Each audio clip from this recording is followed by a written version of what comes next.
Bonjour, bonjour à tous. Donc moi, en fait, je vais vous raconter une histoire. Et cette histoire, elle a plusieurs intentions. La première, c'est de vous sensibiliser, si jamais ce n'est pas déjà le cas. Mais cette histoire aussi a la vocation à vous permettre de continuer d'avancer dans des démarches vertueuses, si vous avez déjà commencé. Et donc, quelque part, c'est vous qui allez raconter la suite de l'histoire que je vous raconte ce matin.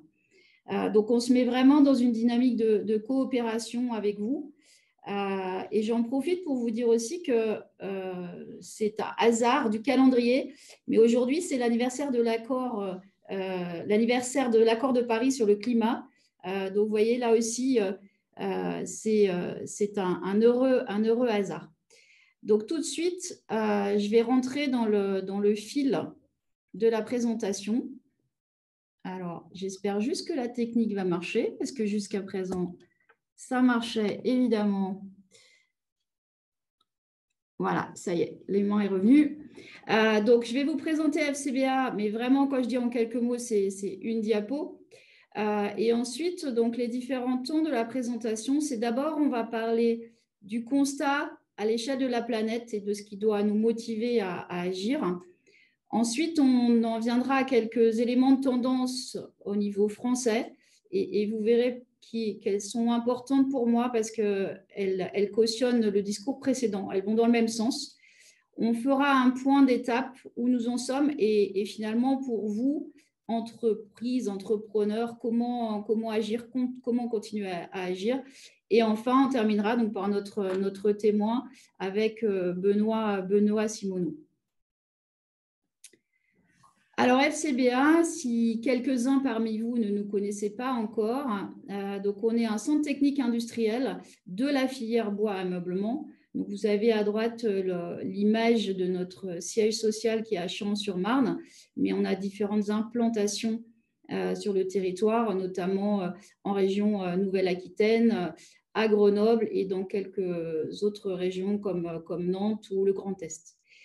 Nous nous occupons de la ressource bois, mais j'ai dit plus largement les biosourcés, c'est-à-dire aussi toutes les matières et tout ce qui est extrait du bois, la chimie du bois. Donc de la ressource aux secteurs qui sont aval, utilisateurs de cette ressource, c'est-à-dire aussi bien la construction que l'aménagement des espaces de vie. Donc, nous sommes 280 salariés, un peu moins de 30 millions d'euros de chiffre d'affaires, dont une part importante qui est du collectif au travers de dotations budgétaires de l'État, de taxes affectées, de CVO, on appelle cotisation volontaire obligatoire. Nous sommes principalement donc orientés vers les entreprises et nos grands métiers vont du conseil à l'essai, la certification, en passant bien sûr, et c'est l'exemple aujourd'hui, d'une certaine façon, la diffusion des savoirs et des expertises, avec pour objectif systématiquement de faire grandir nos partenaires et nos clients. Et donc, en ce qui concerne le pôle aménagement des espaces de vie dont je m'occupe, nous nous intéressons donc à tous les matériaux et pas seulement le bois. Effectivement, l'ameublement étant multimatériaux, nous intéressons à tous les matériaux qui rentrent dans les éléments d'ameublement. Alors, on va commencer par un constat qui malheureusement est relativement noir. Je m'en excuse, mais il est ce qu'il est. Donc, on va partager avec vous parce que certaines choses, même si on les connaît, il est intéressant de se les rappeler et de savoir pourquoi on agit. La maison brûle et nous regardons ailleurs. Cette phrase, c'est notre ancien président Jacques Chirac qui l'a évoquée le 2 septembre 2002. Donc, ça fait déjà 18 ans. Et donc, c'était la phrase d'ouverture de son discours au sommet de la Terre à Johannesburg. Et je vais le citer parce que je pense que c'est important. Il a dit plus précisément « Notre maison brûle et nous regardons ailleurs. La nature mutilée, surexploitée, ne parvient plus à se reconstituer. Nous refusons de l'admettre. L'humanité souffre. Elle souffre de mal-développement au nord comme au sud et nous sommes indifférents. La Terre et l'humanité sont en péril et nous sommes tous responsables. » Donc cette phrase, à 18 ans d'âge, et elle pourrait être vraiment contemporaine à aujourd'hui, 18 ans après.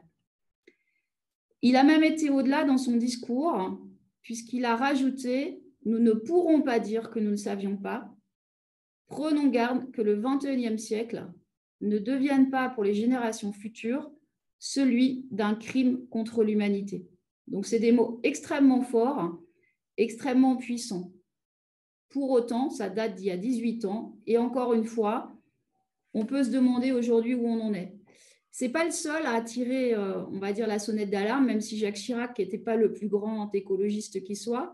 On a aussi un philosophe, Hubert Reeves, qui a repris, on va dire, allez, il y a une dizaine ou une quinzaine d'années, les propos de Jacques Chirac en les transformant un tout petit peu et en disant « Il ne faut pas arrêter de dire aux gens que la maison brûle, même s'ils regardent ailleurs. »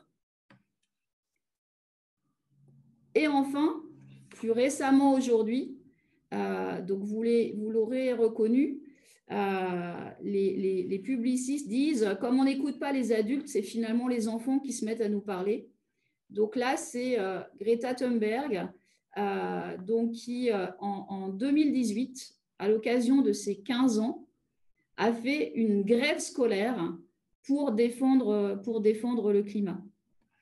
Et en 2019, elle s'est même déplacée par voie maritime de mémoire.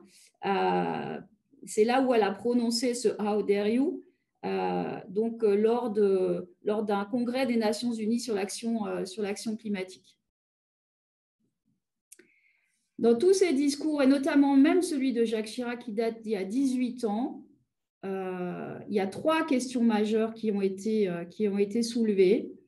La question des ressources, la question de la population et la question des inégalités.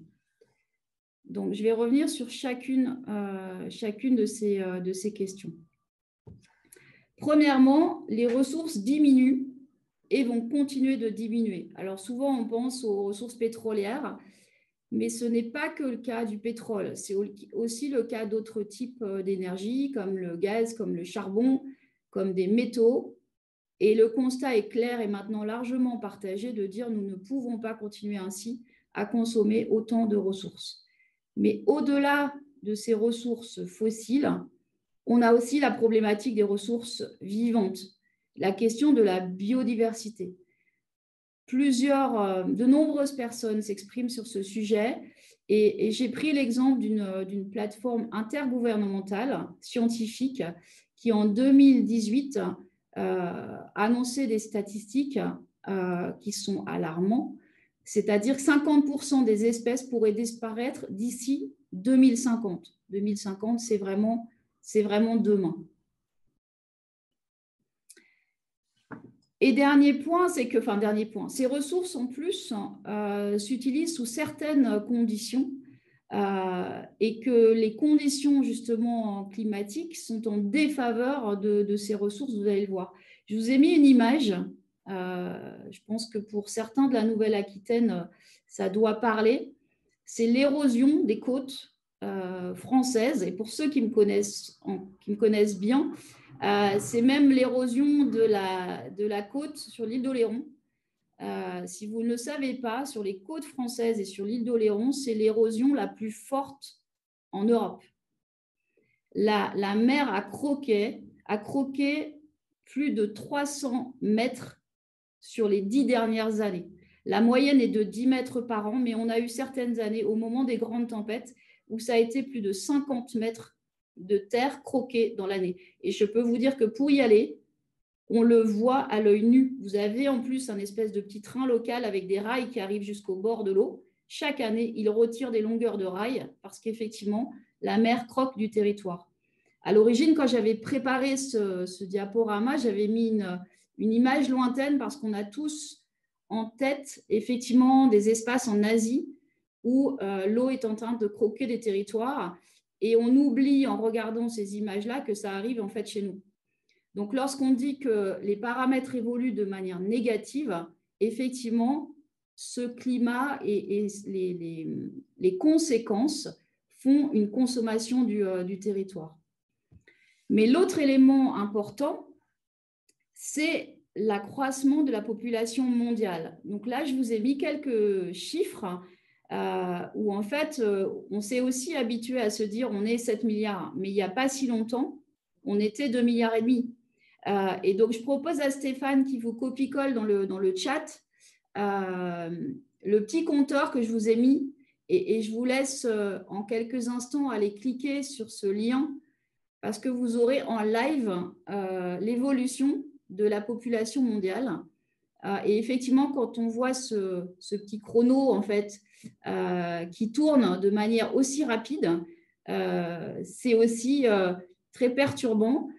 Donc, les grandes hypothèses en termes de statistiques évoquent un terme de 9,5 à 10 milliards d'êtres humains sur la planète en 2050, sachant que certains évoquent 16 milliards en 2100. Donc, vous voyez, si vous rappelez vos cours de mathématiques de troisième, vous avez à droite la fraction que je vous ai mise. C'est que d'un côté, vous avez des ressources qui diminuent et vous avez un dénominateur qui, lui, augmente. Donc, on voit bien effectivement le problème que l'on va rencontrer et que l'on rencontre malheureusement déjà. Donc, en réalité, ce qu'il faudrait, c'est passer d'une économie de cow-boy à une économie de type vaisseau spatial. Alors, pourquoi cow-boy? Parce qu'on était très peu et on avait des grands espaces. Et finalement, aujourd'hui, on est beaucoup. Et donc, il faut se contraindre. Seulement, lorsqu'on parle de contraintes, on a une difficulté supplémentaire. C'est qu'en fait, quand on parle d'une économie de vaisseau spatial, en fait, la taille du vaisseau n'est pas la même pour tous les individus. Et donc, on a évoqué le fait que les ressources diminuent ou que la mer croque des territoires. Donc, effectivement, pour 150 à 200 millions de personnes aujourd'hui, on parle simplement de la disparition même de leur territoire. Et on a aussi, au niveau des inégalités qui se creusent, en fait, un accroissement de ces inégalités. Et aujourd'hui, les 1% les plus riches de la planète se sont accaparés 70% de la richesse totale de la planète. À titre d'exemple, si on prend donc les inégalités et qu'on demandait à chaque personne sur la planète de s'asseoir sur un tas de billets de 100 $, en fait, la plus grande partie de l'humanité serait assise sur le sol. La classe moyenne dans un pays riche serait assise à hauteur d'une chaise et les deux êtres humains les plus riches du monde se trouveraient dans l'espace. Donc, on voit bien ici aussi cette notion d'inégalité. Alors ça, c'est les tendances, on va dire, globales. On a des tendances également en France qui confirment quelque part les précédentes sous un angle un petit peu différent. Alors, le point que j'ai voulu évoquer aussi avec vous, c'est le manifeste étudiant pour un réveil écologique. Pourquoi? Parce qu'au sein des entreprises de notre secteur et de la filière bois ameublement plus largement, on a généralement du mal à recruter. Et il se trouve qu'aujourd'hui, les étudiants, la génération Z, là, qui est en train d'arriver, sont de plus en plus sensibles justement aux effets, aux problèmes climatiques. Donc, ils ont créé un manifeste en 2018. Donc, c'est 30 000 étudiants qui ont signé ce manifeste. Je crois que c'est beaucoup plus aujourd'hui, qui se sont réunis par cette détermination commune et ce besoin d'agir. Et en fait, dans leurs revendications, ils ne veulent pas travailler au service de projets qui sont déconnectés de l'urgence climatique. Et ça, c'est important de l'avoir en tête parce que dans les entreprises, et on en fait partie, nous, FCBA, quand on cherche à recruter, ce n'est pas toujours facile. Ça veut dire que ces paramètres-là sont des paramètres importants pour eux. Et ils ont été jusqu'à rédiger un guide d'entretien pour pouvoir poser les bonnes questions à leurs futurs employeurs. Mais surtout, au-delà de poser les bonnes questions, pour s'assurer que les réponses qui vont leur être données sont des vraies réponses et qu'elles sont fiables et qu'il ne s'agit pas de greenwashing. Autre tendance à prendre en compte, c'est la France qui vieillit. Alors, vous allez me dire, ça n'a rien à voir avec l'environnement, certes, Mais finalement, on est sur des enjeux sociaux et environnementaux. Et parmi les enjeux sociaux, il faut avoir en tête que la France, effectivement, vieillit.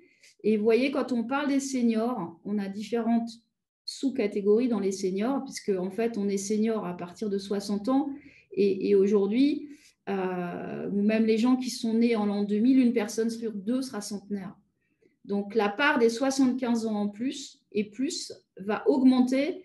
Et vous voyez que le croisement de courbes, c'est-à-dire que c'est eux qui vont devenir proportionnellement les plus importants parmi les seniors. Autre élément de contexte, cette fois-ci, on ne parle plus des jeunes recrues, mais on parle des consommateurs dans leur ensemble. Tous les ans, l'Observatoire CTLM publie un document qui est intéressant parce que généralement, les mêmes questions sont posées et réitérées chaque année. Et donc, on voit aussi l'évolution des tendances. Et ce qui est intéressant de remarquer, c'est qu'en 2020, donc l'édition est sortie en février, avant la crise du Covid, et ils avaient appelé l'édition le consommateur activiste, avec en dessous une notion en disant, en fait, le consommateur a une envie de consommer en berne. Vous voyez, donc ça, c'était avant la crise Covid. Alors, bien sûr, depuis, il y a eu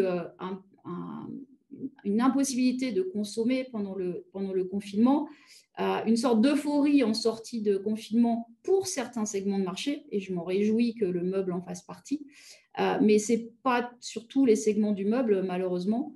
Peut-être que Benoît pourra en témoigner. Mais en tout état de cause, ça veut dire aussi que le consommateur, il a intégré certaines contraintes ou certaines actions à faire pour l'avenir. Et enfin, on a aussi des gens qui se sont exprimés, alors avant, après la crise sanitaire, en disant que la crise sanitaire n'avait fait que confirmer et accélérer des tendances où on dit qu'acheter est devenu un acte responsable et que les marques, finalement, doivent prendre position et défendre des causes sincères et authentiques. Un exemple à citer intéressant, pendant la crise du Covid, vous savez, en fait, Carrefour, qui est pourtant une entreprise qui perdait des parts de marché, a retrouvé un élan auprès des consommateurs simplement parce qu'elle assumait sa prise de position et notamment la défense des soignants et autres. Donc, il faut effectivement, lorsqu'on est une entreprise, donner du sens à ce qu'on fait. Et je terminais par ce point qui, d'ailleurs, même les pouvoirs publics en ont pris conscience, puisque dans la loi Pacte de 2019 est apparue la notion d'entreprise à mission. Effectivement, les Français considèrent qu'une entreprise doit être utile pour la société dans son ensemble. Donc, avant même les clients, les collaborateurs, les actionnaires, etc., elle doit avoir une raison d'être et l'entreprise doit avoir plusieurs objectifs sociaux et environnementaux. Et c'est dans ce cadre qu'est née effectivement la notion d'entreprise à mission. Donc, avant de passer à la partie 2, et qui est le cœur du discours, si on se rappelle les différents éléments, un constat sur les ressources, un accroissement de la population largement connu et partagé, une crise mondiale avant Covid concernant le climat, mais aussi le social, des plus jeunes en attente de réaction et d'action, et des consommateurs qui sont perturbés par leurs propres pratiques. Se rajoute à ça la crise en fait que l'on est tous en train de vivre. Donc finalement, si nous agissions, et là je propose à Stéphane de vous lancer un petit sondage qu'on va pouvoir ensuite analyser tous ensemble. Donc, je vous mets les résultats.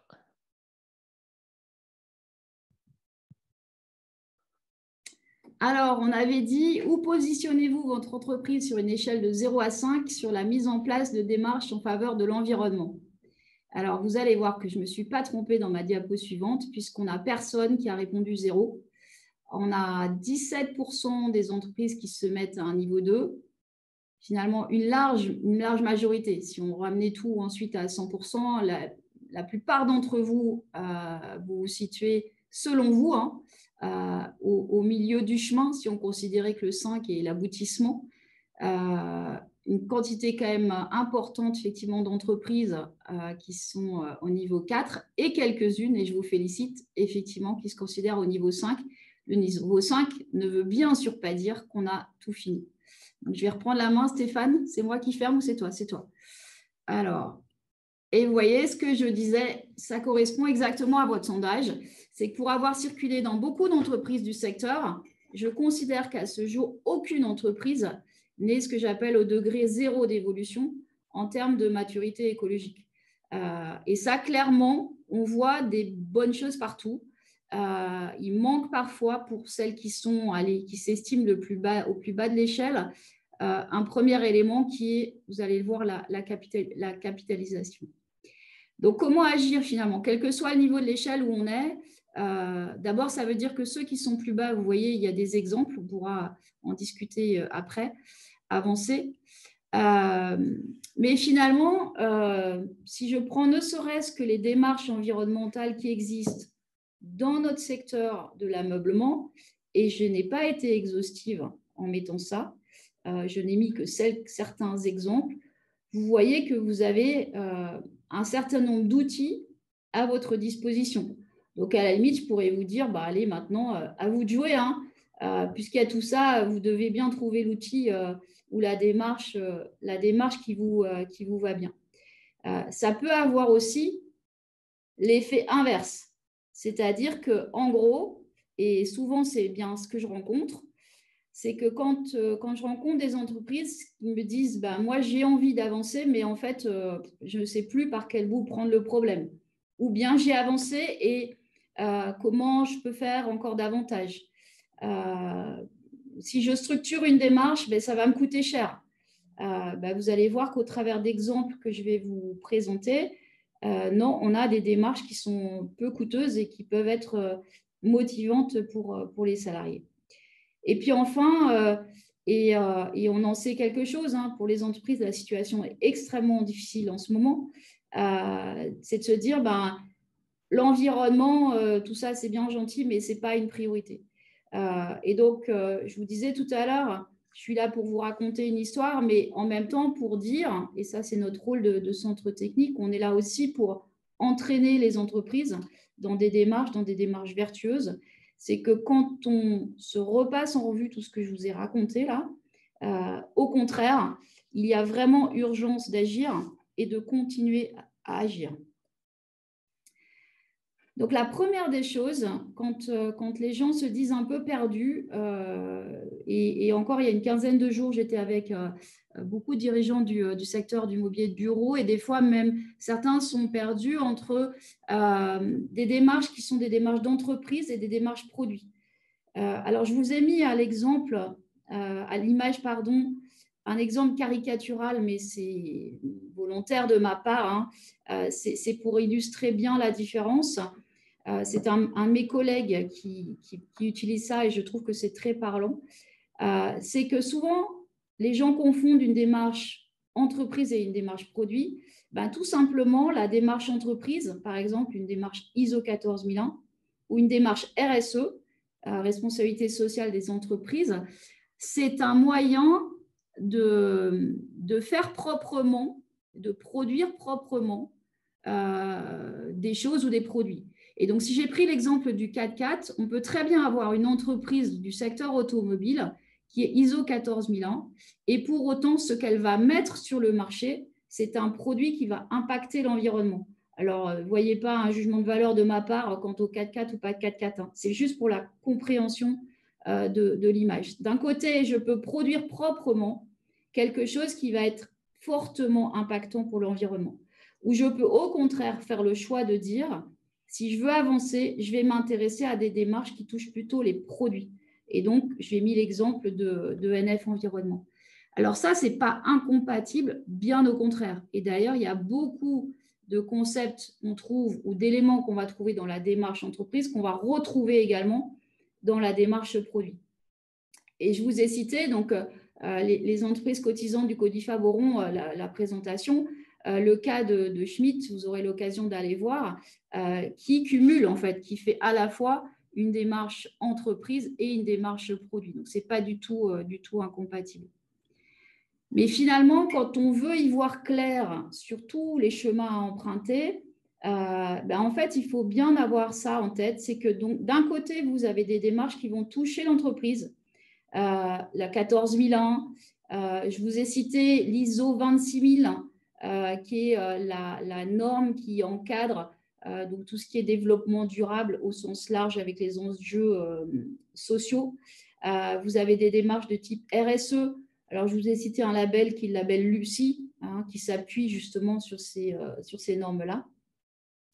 Et puis, les démarches produits. Alors, je vous ai mis sur l'autre slide NF Environnement, mais dans notre secteur, vous avez l'éco-label européen. Vous avez aussi l'éco-conception, qui est une démarche qui n'aboutit pas forcément à la position d'une étiquette sur le produit. Vous avez aussi l'affichage environnemental, et je vais y revenir.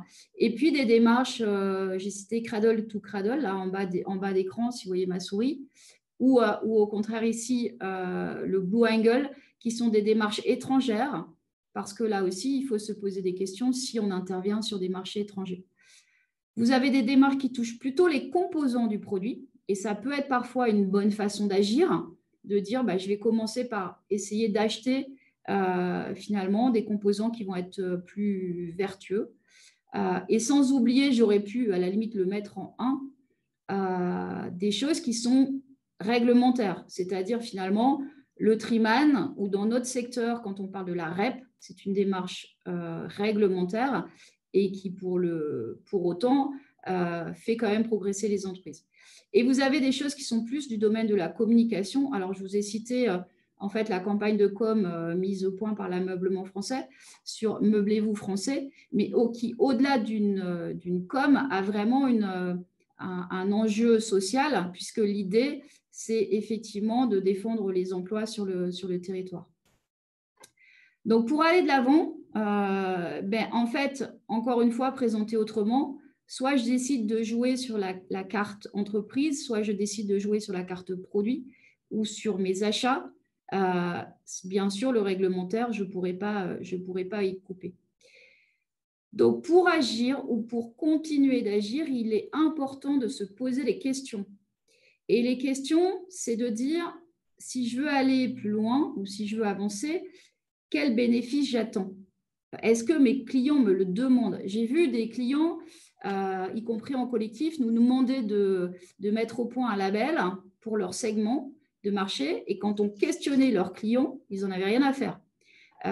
Donc, là encore, il ne s'agit pas de faire des choses inutiles, sinon, c'est comme pour l'environnement. Le meilleur des déchets, c'est celui qu'on ne produit pas. Ensuite, il y a la question du temps de mise en œuvre. Donc là aussi, c'est de se dire, est-ce que ça va être court, long, etc. Est-ce que je veux embarquer mes salariés? Est-ce que j'ai un budget à y consacrer? Est-ce que ça va me générer des économies? Et enfin, est-ce que je vais pouvoir communiquer dessus? Vous avez des démarches qui entraînent la position d'un logo sur le produit. D'autres, c'est plutôt dans la communication institutionnelle de l'entreprise. Et puis, est-ce que je vais vraiment être plus vertueux avec ça? Ou est-ce que c'est simplement je me fais plaisir et c'est plutôt du greenwashing? Et enfin, si effectivement j'ai une part de marché qui est très forte à l'export, il faut peut-être réfléchir si on utilise un label ou un logo ou une marque, que ce soit quelque chose qui soit reconnu à l'étranger. Donc, si je devais résumer en une slide, et celle qui est vraiment à retenir, c'est celle-là, c'est que le choix que vous devez faire, c'est un choix qui est en lien avec la stratégie de l'entreprise. C'est de se dire, j'ai plein d'outils à ma disposition et finalement, je peux très bien être à la case numéro 3 et puis dire, non, mais je peux aussi avancer parce que je voudrais retravailler mon auto-déclaration.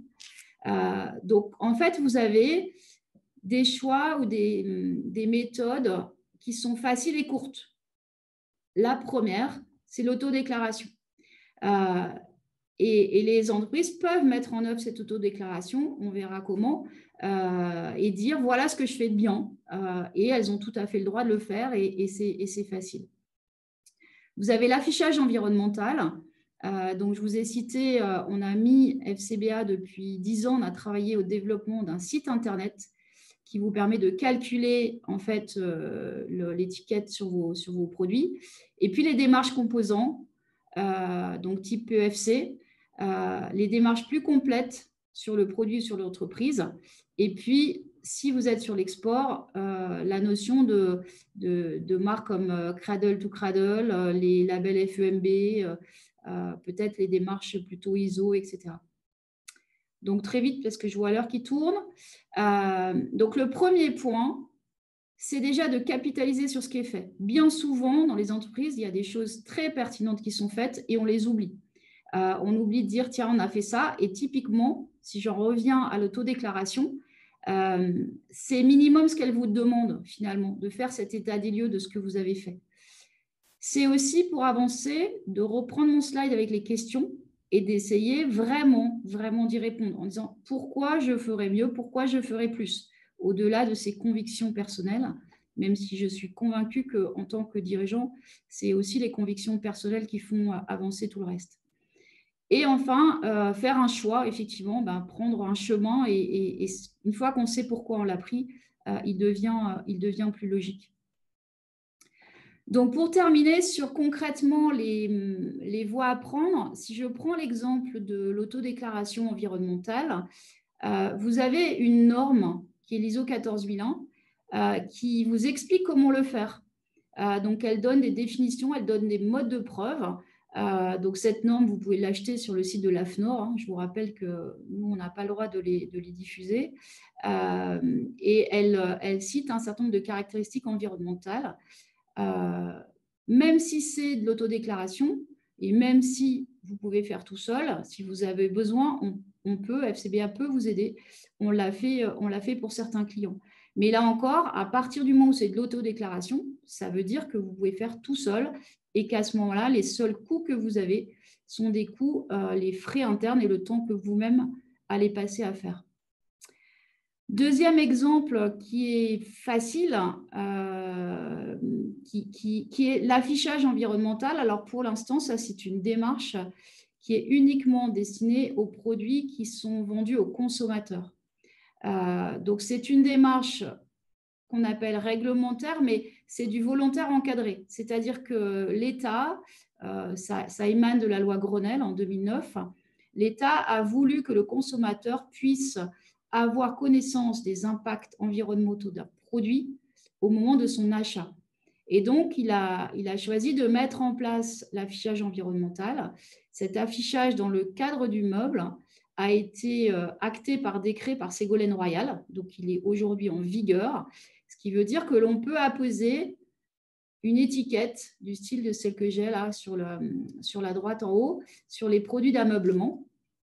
Par contre, quand je dis volontaire encadré, ça veut dire que si vous choisissez de parler des aspects environnementaux de vos produits, alors vous devez le faire dans les règles de l'art.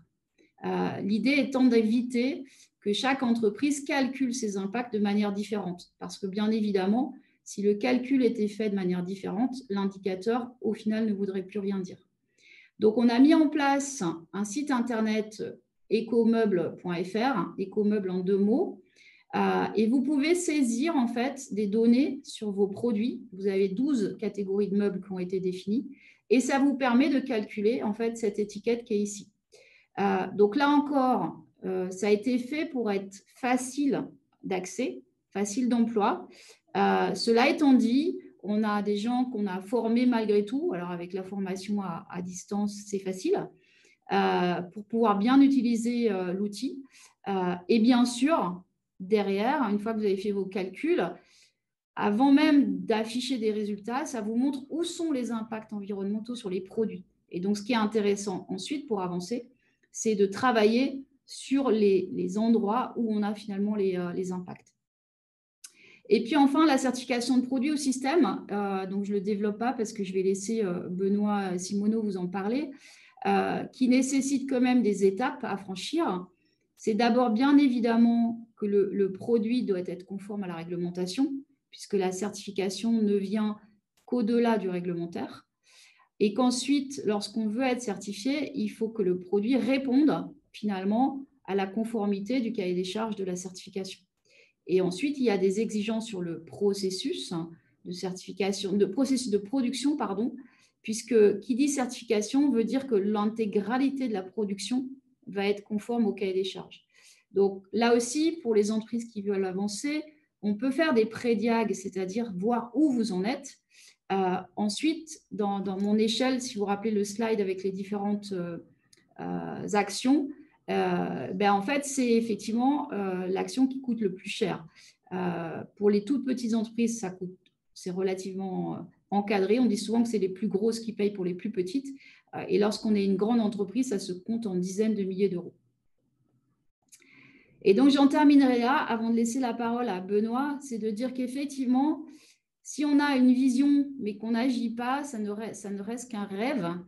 Si on agit mais qu'on n'a pas de vision, finalement, on va nulle part. Et donc, il faut la vision accompagnée de l'action. Et c'est elle qui peut changer le monde. Alors, je vais laisser maintenant la parole à Benoît Simoneau qui va vous témoigner de ce qui a été fait dans l'entreprise DPC. Bonjour à tous. Je vais monter un petit peu le son. J'espère que vous m'entendez bien. Moi, je vais témoigner de ce que je connais, c'est-à-dire mon entreprise, ce qu'on a fait, et je vais vous expliquer un petit peu la démarche qu'on a suivie, nous, depuis de nombreuses années, et notre partenariat avec le FCBA, parce que nous, aujourd'hui, la majorité de ce qu'on a fait, c'est vrai qu'on l'a fait avec le FCBA. Donc DPC, c'est une entreprise familiale. Aujourd'hui, on est à peu près 160 personnes. On fait un chiffre d'affaires d'environ, l'année dernière, 35 millions. Cette année, sans doute un peu moins. Voilà, sûrement un peu moins. Et puis, on est spécialisé dans le mobilier pour les collectivités avec deux domaines d'activité principaux. Le premier, le domaine historique, c'est le mobilier pour les collectivités, c'est le mobilier scolaire. Donc, on fait des tables, des chaises pour des écoles, de la maternelle à l'université, mais aussi l'aménagement de mobilier, d'internat, du mobilier d'hébergement, de restaurants scolaires, etc. Et puis, le deuxième domaine d'activité, c'est le mobilier pour les bibliothèques, donc tout ce qui est rayonnage pour stocker les livres. L'entreprise a été créée, donc l'entreprise DPC, ça signifie Denis Papin Collectivité. Elle a été créée par mon beau-père, Denis Papin. Voilà. Moi, j'ai rejoint l'entreprise en 1998. Et je suis arrivé pour initier un petit peu, lancer la démarche de certification sur nos produits. Donc, nous, c'est une démarche qui a plus de 20 ans aujourd'hui, qui a plus de 20 ans chez DPC.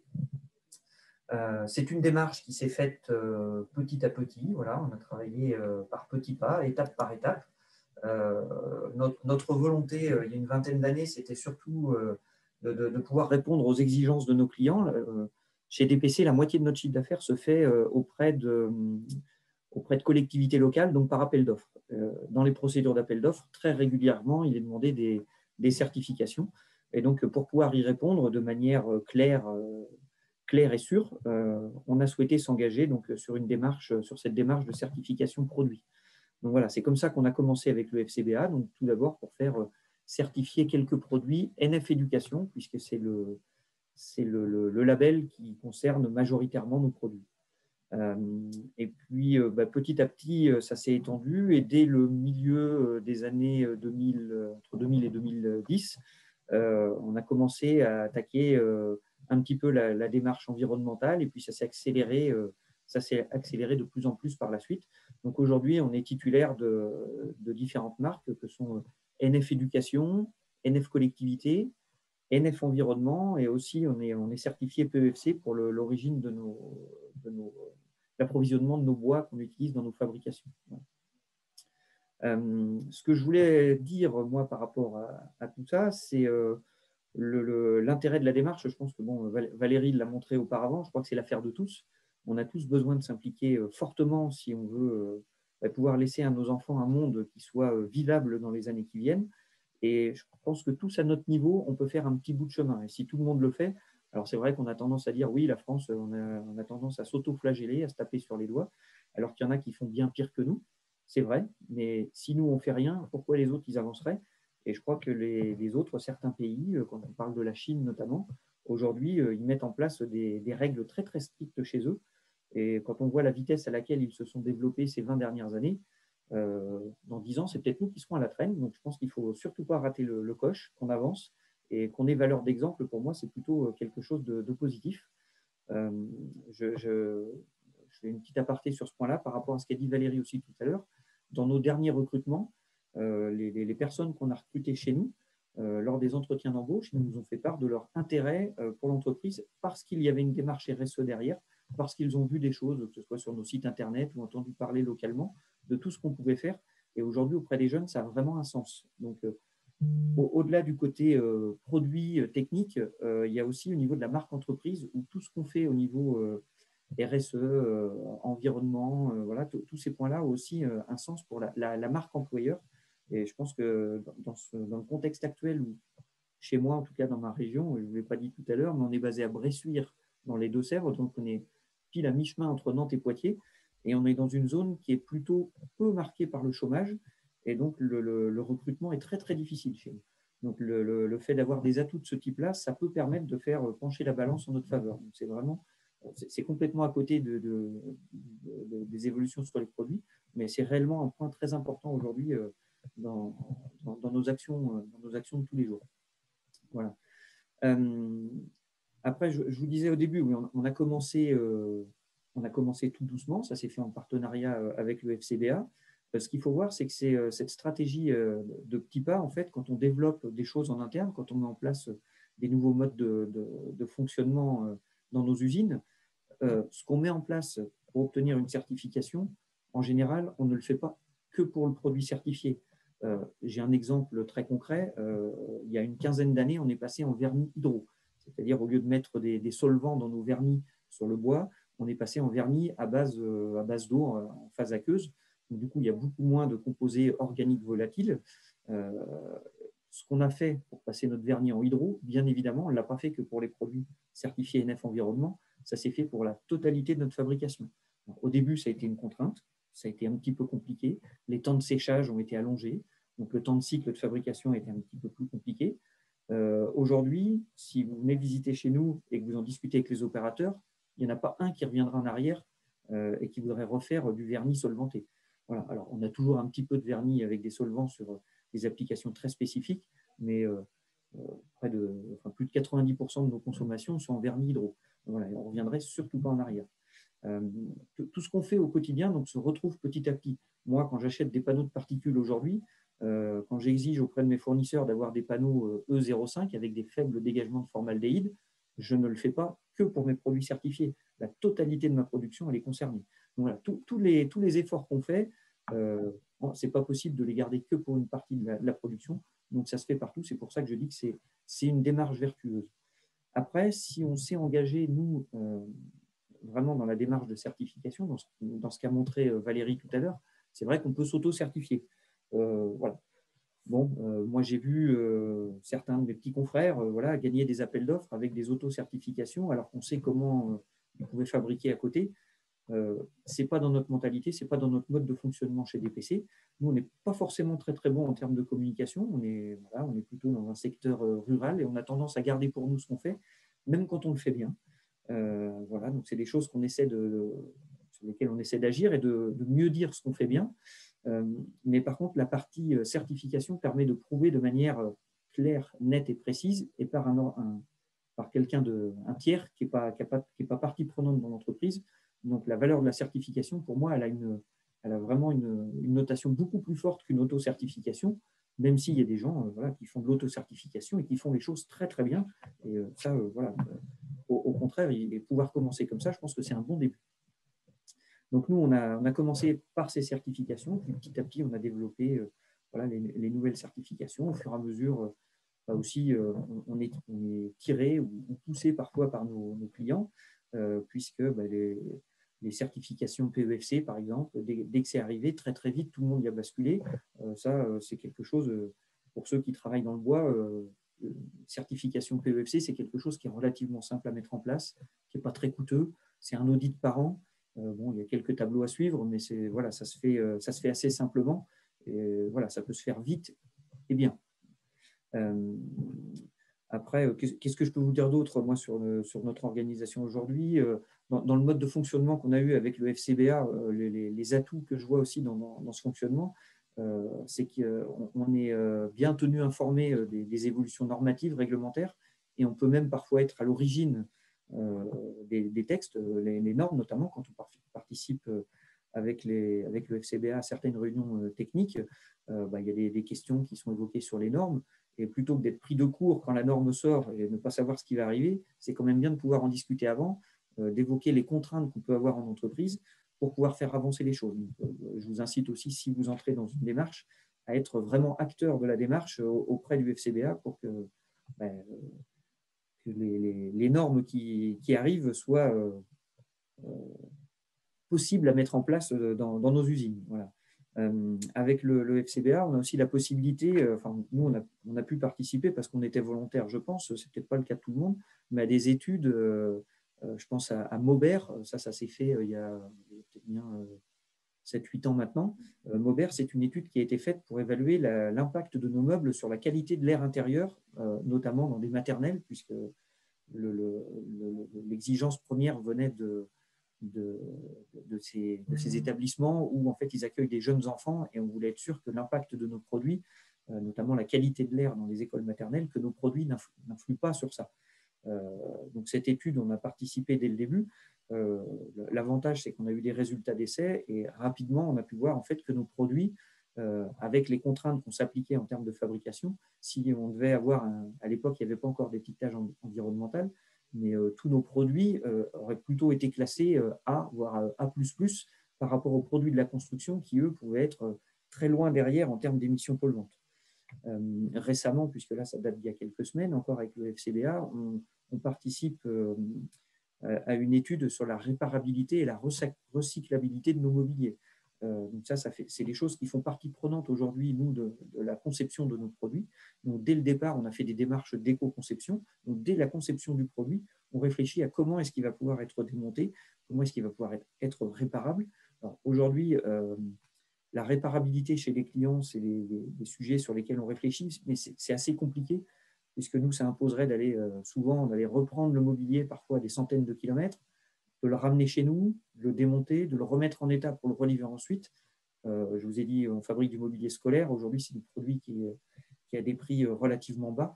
Donc, très rapidement, on se rend compte qu'acheter du mobilier neuf, ça revient bien moins cher que de recycler.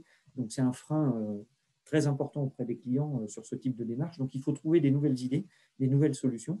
Et c'est ce sur quoi on est en train de travailler avec le FCBA, encore une fois. Après, c'est vrai que Valérie a montré tout à l'heure tous les labels, tout ce qui existe. C'est un peu compliqué. Je vous avoue que même chez nous en interne, ma propre équipe commerciale a parfois du mal et s'y perd entre normes, certificats. Voilà, ils vont m'appeler pour me dire est-ce qu'on a la norme, est-ce qu'on a la norme machin, alors que voilà, on n'a pas une norme, on a une certification produit qui va attester qu'on est conforme aux normes. Mais il y a une différence de jargon entre les normes et les certificats. Et bon, ça, c'est compliqué à faire comprendre. C'est compliqué déjà pour nous qui sommes des professionnels, donc auprès du grand public encore plus. Donc là, moi, je dirais le FCBA, ils ont un vrai rôle à jouer à ce niveau-là d'éducation auprès de nos clients. Voilà, donc, dans la cotisation annuelle, il y a une partie sur la communication. Je pense que le FCBA a toujours du travail à faire sur ce point-là. Voilà. Après, moi, je suis convaincu de la démarche, je suis convaincu qu'il faut qu'on avance tous, et même les plus petits pas, c'est ce que je vous disais tout à l'heure, sont vraiment très importants pour que tous on puisse avancer et qu'on continue à progresser sur une voie toujours plus vertueuse, à la fois pour l'environnement, mais aussi voilà, notre environnement quotidien, que ce soit avec nos salariés, nos fournisseurs ou notre impact auprès des collectivités locales. À bientôt. Merci à tous. Et puis, s'il y a des questions, vous avez mon adresse, ou sinon on reprendra contact avec vous.